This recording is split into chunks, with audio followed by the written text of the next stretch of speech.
కీర్తనల గ్రంథము 47వ అధ్యాయము.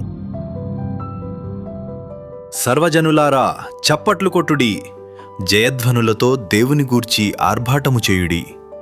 యెహోవా మహోన్నతుడు, భయంకరుడు, ఆయన సర్వభూమికి మహారాజయ్యున్నాడు.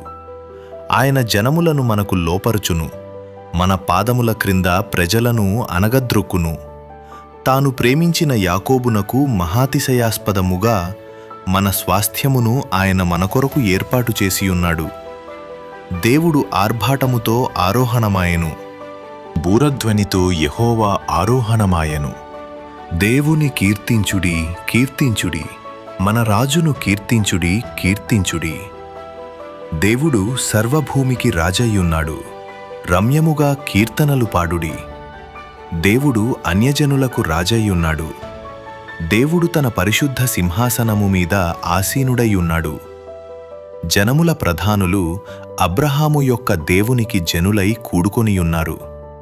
భూనివాసులు ధరించుకొను కేడములు దేవునివి, ఆయన మహోన్నతుడాయను.